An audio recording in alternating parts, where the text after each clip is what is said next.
What is up, guys? This is Mitch with SC Weather. Hope y'all having a good Tuesday.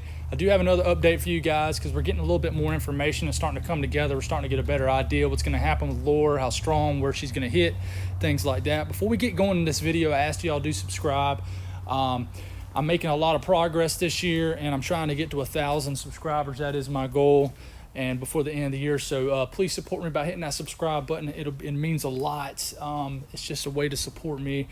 And so let's get past that. National Hurricane Center, check it out. Forecast to be a major hurricane now. This is from the latest 2 p.m. update, 1 p.m. Central Standard Time. And look, this is looking like it's going to become a major hurricane, and potentially could push Category 4 status. So this is really becoming a big deal. So here's the European model. It is a hurricane right now, but it is strengthening as we speak. So European right now, it's starting to get over. The real time where this is going to strengthen is when it starts to get a little bit more into the Western Gulf. That's when a little bit more warmer water is, and the European reflects that here as we get into tomorrow. 952 millibars right there is what it's saying it's going to be already. That's already a Category 3 hurricane around about. And it does nothing but inch and get a little bit stronger, and it keeps getting stronger as it nears the coast. And this is for, around tomorrow evening or midday, and it's inching. This is turning into really a dangerous situation potentially. We've known this for the last few days now. This is going to really intensify over the Gulf, and it's really looking like it's going to do that. And check it out. European model, which is normally not an aggressive model with anything, is really anticipating this to be now a Category 4, and this is the operational run, a Category 4 hurricane. 937 pretty much tells you that's around what that is, give or take. Category 4 hurricane going straight into the coast, about the state line, Louisiana and Texas. It can't decide where it's going to make official landfall in Texas or Louisiana. But here's a close-up of the wind speeds, and I got this a little mixed up, guys, my bad, but it still gives you a good picture, and we'll talk about the GFS here in a minute. This is wind speeds, just wind speeds, wind gust for the GFS. Check out, definitely looks like that right side of the storm is going to be the strongest, the eastern, northeastern side quadrant of the storm, just pretty much the eastern quadrant of the storm is going to be where that devastating blow is going to hit. And this is the European wind gust, a maximum wind gust. So it's trying to predict what's the highest wind gust going to be. Check out, if you look right there on the Louisiana-Texas state line of the coastal area, 161 mile per hour gust. That is Category 5 criteria wind speed right there. That is devastating. That would destroy most things. So, man, this is really turning into looking like it's going to be a very potential catastrophic and very destructive event for folks over there. And this is the GFS. It has it getting strong just like the European. Not much different than the European. We're to the point now where everything's starting to agree. This is kind of getting to the short-term range. I'll say one thing, GFS isn't quite as strong, quite as aggressive with the strength, but it's got it pretty much at 957 millibars, which is a Category 3. Pretty much it's a major hurricane making landfall almost exactly where the operational Euro is making landfall.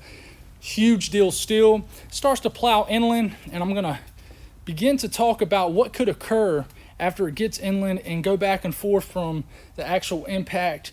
But check it out here. GFS gets inland, and what happens is a trough. This is a cold front that's working its way through the U.S. is going to interact with this and maybe form something called a sting jet. And what that is it can cause very high wind speeds inland. And after a hurricane's already, and just the interaction between the trough and just the hurricane, and it's going to basically just change the direction of what's left and then push it eastward into the eastern seaboard, and may get places like Virginia and North Carolina, maybe even our state and here in South Carolina, some indirectly or direct impacts from what's left of Laura. So here, check it out. I flipped from this potential rainfall from the GFS. That's 10, 12 inches of rain. a more broader view of the maximum wind gusts of the European, but you can tell that's a sting jet. You see how it rises north and then cuts back east?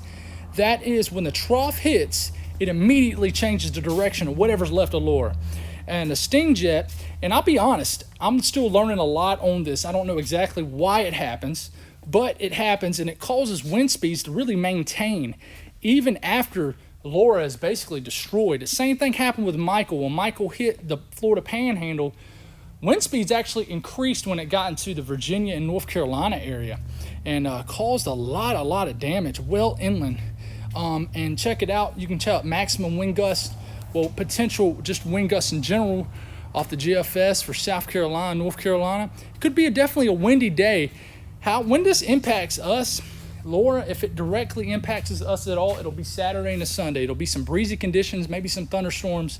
One thing you definitely are going to notice is it's going to be breezy. It's going to be a lot more windier. And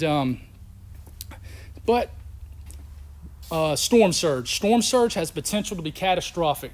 Major damage, 9 to 13 feet is the maximum. It's showing right there where that eastern eye wall can definitely hit.